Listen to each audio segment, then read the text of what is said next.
देश के लोकसभा चुनाव का जो 7 चरण के अंतिम जो चरण का चुनाव है, आज संपन्न होने के बाद कुछ समय बाद जो है एग्जिट पोल आने वाला, और एग्जिट पोल को लेकर देश भर में बहुत चर्चा है। कई लोग बहुत टकटकी लगाए हैं और उन नजरें एक तरह से इंतजार में हैं कि एग्जिट पोल में क्या आने वाला है। तो मेरे साथ में है हमारे राजस्थान पत्रिका के वरिष्ठ पत्रकार हैं अनिल केले जी सर हैं और विनोद जी शर्मा जी है। तो दोनों से बात करते हैं कि जो एग्जिट पोल आने वाला है, और ये अनिल केले जी जम्मू कश्मीर, पंजाब, हिमाचल कई राज्यों में घूम के आए और वहाँ का माहौल देखा है। तो इनकी नज़र में जो है देश का माहौल क्या है और चुनाव का किस तरह नतीजे आएंगे। 4 तारीख को जो रिजल्ट आएगा उससे पहले सर से बात करें। सर नमस्ते, आपका स्वागत है। नमस्ते। और जो है जिस तरह आप जम्मू कश्मीर घूमे, पंजाब गए और हिमाचल भी जाके आए, तो देश का जो एग्जिट पोल को लेकर जिस तरह कई बार एग्जिट पोल आए उसके नतीजे कई बार गलत भी साबित हुए, तो इस बार का माहौल क्या लग रहा है आपको? देखिए, मैं 3 राज्यों में गया था। पहले जम्मू कश्मीर गया, उसके बाद पंजाब और हिमाचल। जहाँ तक जम्मू की बात है तो जम्मू कश्मीर को 2 भागों में विभाजित करें तो जम्मू डिवीज़न अलग है और कश्मीर वैली अलग है, और वहाँ पे 5 चरणों में मतदान हुआ। और जहाँ तक जम्मू की बात है, जम्मू के अंदर 2 सीटें आती हैं। एक तो जम्मू रियासी आती है और उधमपुर कठुआ आता है। उधमपुर कठुआ के अंदर भारतीय जनता पार्टी के डॉक्टर जितेंद्र सिंह हैं जो केंद्रीय मंत्री हैं, और साथ में उनके सामने लाल सिंह हैं। जम्मू के अंदर जुगल किशोर जी हैं, पुराने बीजेपी कार्यकर्ता हैं। और जहाँ तक चुनाव परिणाम की बात है वो तो 4 तारीख को मालूम चलेगा, मगर मैं जो घूमा और वहाँ पे जो पब्लिक से बातचीत की, जम्मू कश्मीर के लिए चुनाव इसलिए भी महत्वपूर्ण है क्योंकि वहाँ पे धारा 370 हटने के बाद पहली बार चुनाव हो रहा है ना।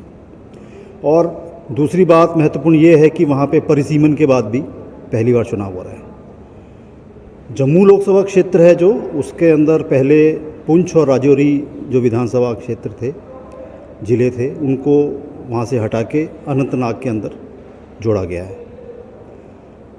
चुनाव माहौल की बात करें, मतदाताओं से बात करें, तो जो उधमपुर कठुआ सीट है वो उसमें टफ फाइट है।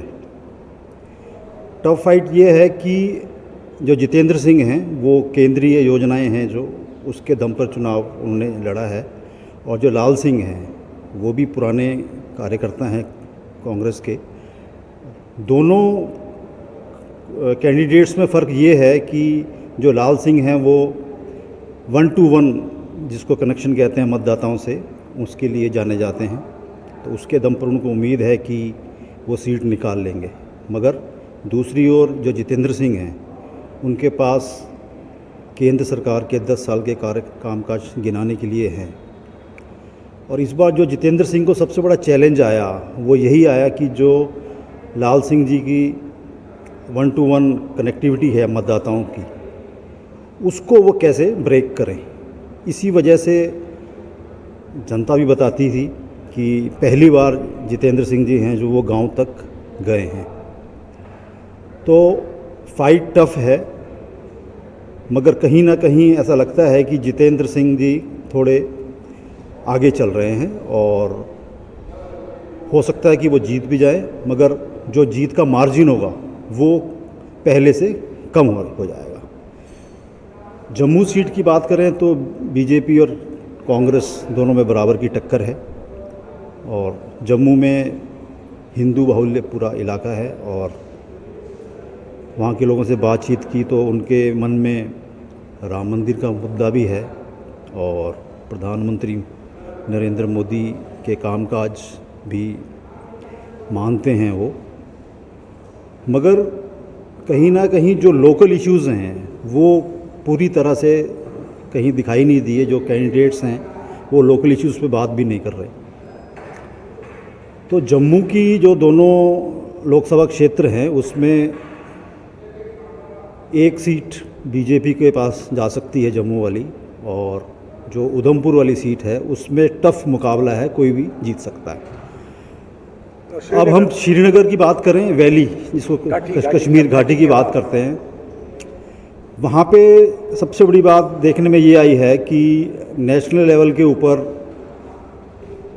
नेशनल कॉन्फ्रेंस और पीडीपी महबूबा मुफ्ती जी की जो पार्टी है उनका अलायंस है, मगर कश्मीर में अलायंस नहीं है। भारतीय जनता पार्टी है वो तो पार्टिसिपेट कर ही नहीं रही कश्मीर के अंदर। उन्होंने ऐसा बताया जाता है कि अपनी पार्टी जो कि अल्ताफ़ बुखारी जी ने बनाई थी उसको सपोर्ट कर रहे हैं। साथ में अब्दुल गनी लोन के बेटे हैं सज्जाद लोन, वो पीपल कॉन्फ्रेंस के लिए खड़े हैं। तो ऐसा मान रहे हैं कि भारतीय जनता पार्टी ने दोनों पीपल कॉन्फ्रेंस और अपनी पार्टी को सपोर्ट किया है। उसके बाद पीपल्स कॉन्फ्रेंस और अपनी पार्टी में भी गठबंधन हुआ है। उनमें गठबंधन ये हुआ है कि अपनी पार्टी 2 लोकसभा क्षेत्रों में चुनाव लड़ रही है, एक तो श्रीनगर में लड़ रही है और एक अनंतनाग में लड़ रही है, और जो बारामूला की सीट है वो उन्होंने पीपल कॉन्फ्रेंस के सज्जाद लोन के लिए छोड़ी है। यहाँ पे मुख्य बात ये आ रही है कि जो भी चुनाव है, मेरा मानना ये है कि वो धारा 370 हटी है जो, उसके ऊपर वो जो केंद्र का डिसीजन है उसके ऊपर मोहर लगेगी, क्योंकि पीपल कॉन्फ्रेंस, नेशनल कॉन्फ्रेंस और पीडीपी दोनों ने ही धारा 370 को मुद्दा बनाया है। और दावा तो ये भी कर रहे हैं कि इन केस केंद्र में इंडिया अलायंस की सरकार बनती है तो पीडीपी तो ये कह रहे हैं कि हम धारा 370 हटा देंगे। तो ऐसे उमर अब्दुल्ला को जो अपना क्षेत्र क्यों बदलना पड़ा है? इस तरह उनका माहौल होता इस चीज़ों की, तो उनको क्षेत्र बदल के बारामूला क्यों जाना पड़ा? मेरी यूथ से भी बात हुई, वहाँ पे महिलाओं से भी बात हुई है और स्थानीय कार्यकर्ताओं से भी बात हुई है। इस चुनाव के अंदर आप देखिए कि नेशनल कॉन्फ्रेंस के जो कद्दावर नेता हैं, पूर्व मुख्यमंत्री हैं फारूक अब्दुल्ला, वो तो चुनाव नहीं लड़ रहे। उनके बेटे उमर अब्दुल्ला है, वो बेसिकली पहले शुरुआत के अंदर श्रीनगर से चुनाव लड़ते आ रहे थे, मगर इस बार उन्होंने सीट बदल के बारामूला चले गए हैं। इसके पीछे एक कारण ये भी बता रहे हैं कि बारामूला सीट के अंदर भी जब परिसीमन हुआ तो बीरवाहा जो विधानसभा क्षेत्र है वो पहले श्रीनगर लोकसभा क्षेत्र में शामिल था और वहाँ से उमर अब्दुल्ला विधायक रहे हैं। अब ये बीरवाहा कंस्टिट्यूएंसी है जो विधानसभा की, इसको शामिल कर दिया गया है बारामूला के अंदर। तो उमर अब्दुल्ला को ऐसा लग रहा है कि जो पहले उनको वहाँ से समर्थन मिलता रहा है मतदाताओं का, वो समर्थन बारामूला में भी मिल सकता है। और चुनाव प्रचार की बात करें तो सब जगह 370 ही मुख्य मुद्दा है। ना तो वहाँ पे महंगाई की बात हो रही है, ना बेरोजगारी की बात हो रही है।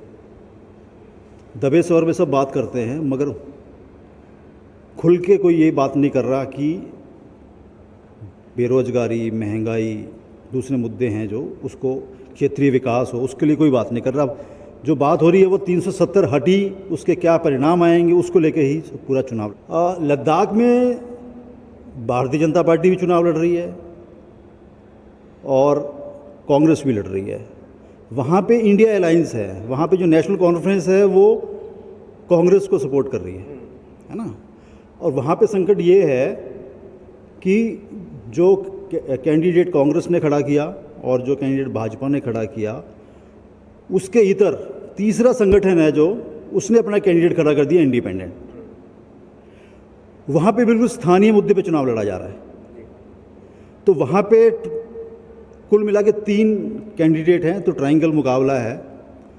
तो उसमें चुनाव जो बट गया है वो लद्दाख में बट गया है और लेह में बट गया है ना। तो उसमें ये है कि जो लद्दाख का क्षेत्र है उसके अंदर जो मतदाताओं का आशीर्वाद जिसको मिलेगा वो कहीं ना कहीं डिसाइडिंग फैक्टर। तो चारों सीटों को हम एक नज़र से देखें तो क्या माना जा सकता है? 5 सीट 3 तो घाटी की घाटी की और एक लद्दाख की है और 2 जम्मू की। तो 5 सीटों की हम बात करें तो क्या एक तरह से क्या हवा का रुख क्या है वहाँ का, पूरा एक नज़र में देखें हम तो? जम्मू संभाग की बात करें तो वहाँ अपन ये कह सकते हैं कि जो सत्तारूढ़ भारतीय जनता पार्टी है उसको कहीं ना कहीं बढ़त हासिल है। और घाटी की बात करें तो मुकाबला नेशनल कॉन्फ्रेंस और पीडीपी में ही रहने वाला है। और लद्दाख की बात करें तो लद्दाख में ट्रायंगल मुकाबला है और कोई भी चुनाव जीत सकता है।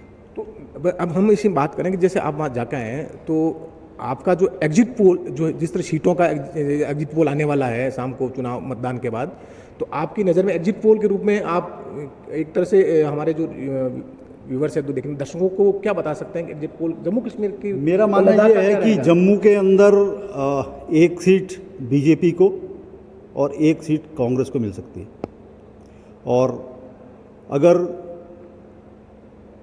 जितेंद्र सिंह जी ने जो लास्ट मोमेंट पे मेहनत की है तो वो 2 को 2 भी में भी बदली जा सकती है। और श्रीनगर की घाटी की जहाँ तक बात है, वहाँ पे नेशनल कॉन्फ्रेंस और पीडीपी में मुकाबला है, तो वहाँ पे 2-1 हो सकता है।